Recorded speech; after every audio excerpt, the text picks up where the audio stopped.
Let's have a conversation about the good, the bad, and the ugly of investing in yourself. I'm sure all of you, like myself, have chosen to make investments in yourself. Some of them have paid off wonderfully, some of them have blown up spectacularly.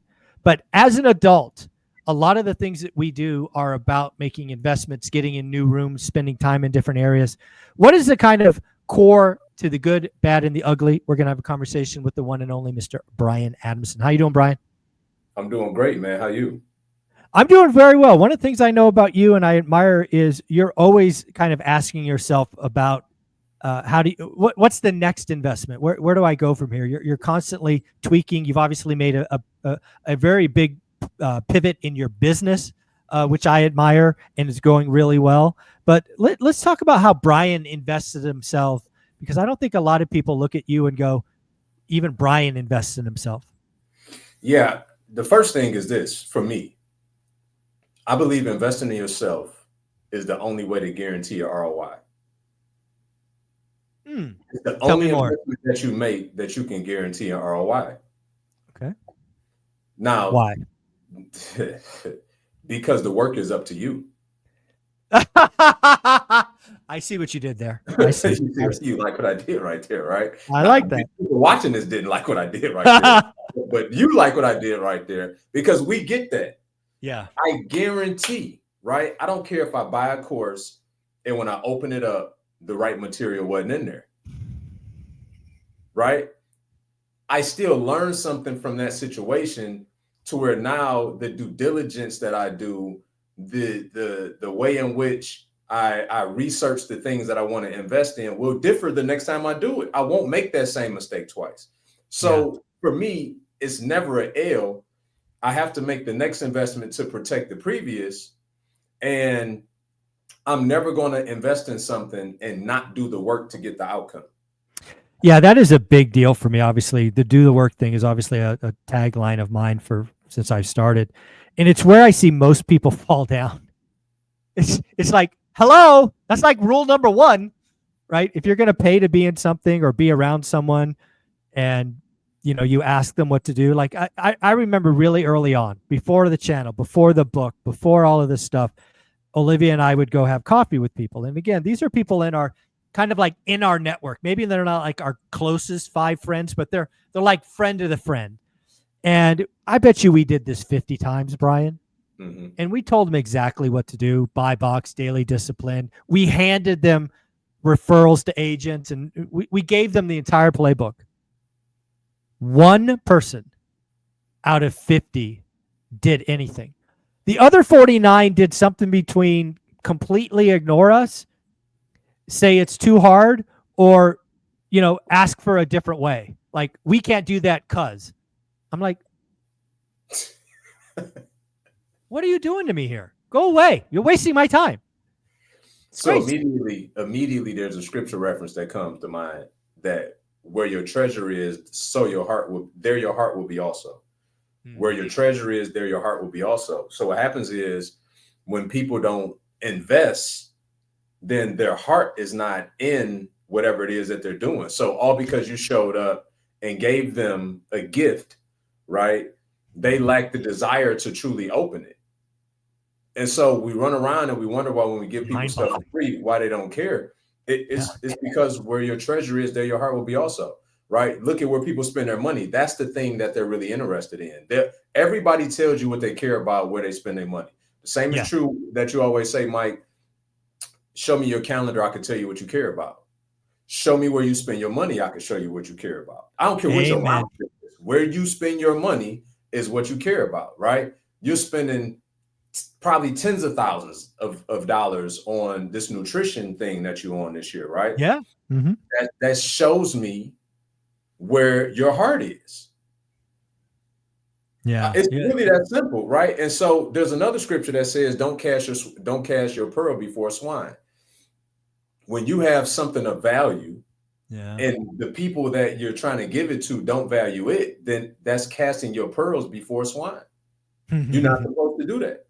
So if we don't value what we got, then people certainly won't. Yeah. I mean, I have so many examples of my early journeys with one rental at a time. I actually wrote the best-selling book, One Rental at a Time, for myself, and I gave it away as a PDF. And the only person that read it was Millennial Mike. He's the only one that read it cover to cover. And I'm like, what the hell? And then I published it in Amazon, and it was a bestseller for like 6 months, right? Still does 50 copies a month. And it's just mind-boggling to me. And then we do this school community, 67 pennies a day, $20 a month. And I do that on purpose because I don't want it to be, $9.99 or whatever it is for a month. I want it to be just enough to keep the deadbeats away. Mm-hmm. That's why I put it there. So it's so funny. But when I think about investment, a lot of us go to where we're spending our money, to your point.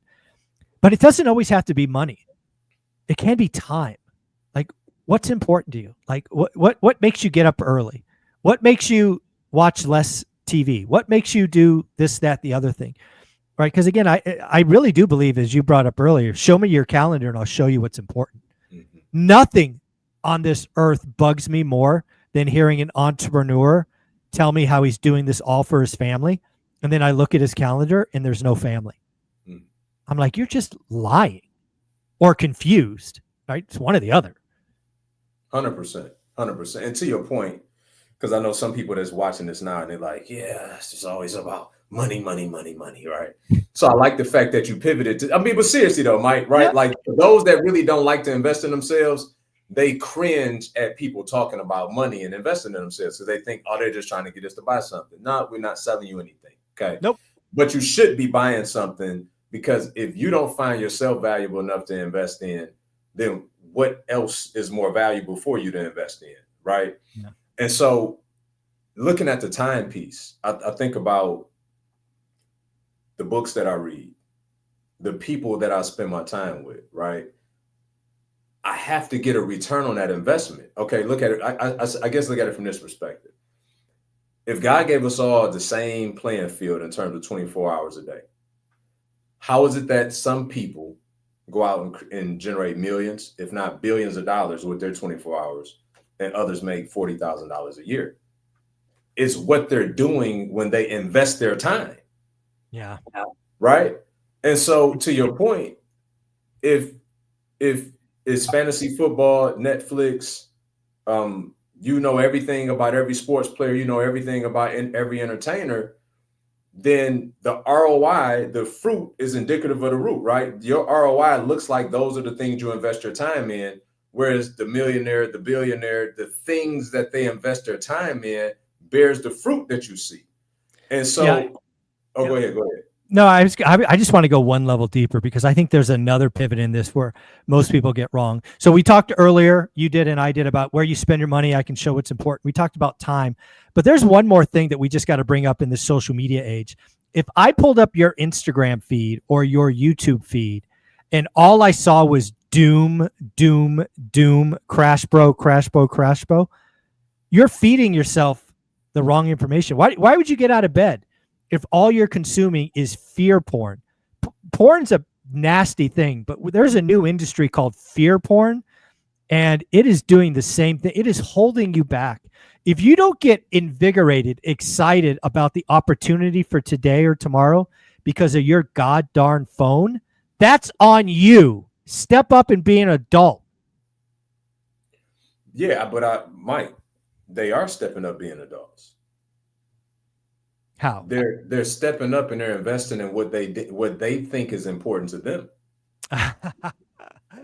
Tell you what, folks, if you keep taking poison, you're gonna die. Let me just tell you. That's my whole point, right? That's my whole point, Mike, is what are you doing with the 24 hours that you have to invest?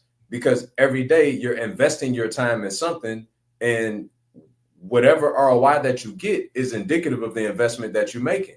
So as an example, if I'm too scared to take the next step, then I'm going to go listen to people that encourage me to be scared to not take the next step. Stay home in your mom's basement playing video games. You're safe. Stay under, let mom make you a sandwich. Crazy. 100%. The dangers of social media is there's a tribe out there for every thought. Yes, exactly. That's definitely. So you literally can go and surround yourself with enough content to make you think what you're thinking is normal, and it's not normal. Just a huge echo chamber. It's normal for a loser, but it's not normal for a winner. right? And so this is why I say investing in yourself is the most important thing that you could ever do. Well, let's talk about the return, because again, I think people hear that, but again, it's money, it's time, it's consumption of inspiration or fear. But the other thing you've shared with me is, as somebody that's over 40, I'm over 50. One of the hard things to do is create new friends. Mm-hmm. But what you have unlocked is the ability to create new and meaningful friendships doing these kinds of things. So talk about what you see in yourself in your own friend group that was kind of an aha moment for you. Okay, so you and I are real big about one of the biggest things that hold people back is their environment. Correct. Right? We talk a lot about how you got to fire your day one friends. Mm-hmm. We talk a lot about how you got to fire your family members. Mm-hmm. We talk about all these things, okay? So after you complete that cycle, then who are you left with? Which, by the way, is why most people are probably scared to complete that cycle, because they're kind of like, well, I don't know anybody else, so then I'm going to be alone. Yeah, that's true. Which you don't drink poison just because you're thirsty. So you're better off being alone than to just continuing to consume this poison. That's a conversation for another day. But let's just say after you've done that, then what? Then you got to pay to get the right relationships. And I know that's nails on the chalkboard for some. But again, let's be clear, when you say pay, it doesn't have to be money. It could be time. It can be.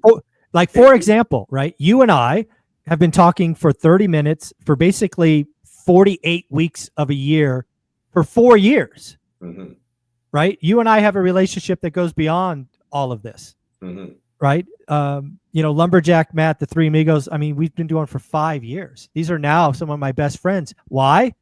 Because we spent hundreds and hundreds of hours together, right? I didn't even know these guys, right? I didn't even meet them for like 3 years.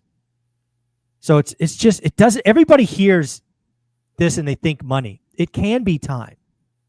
It does. And honestly, the time is more expensive than the money. It is. Yeah, for sure. Right.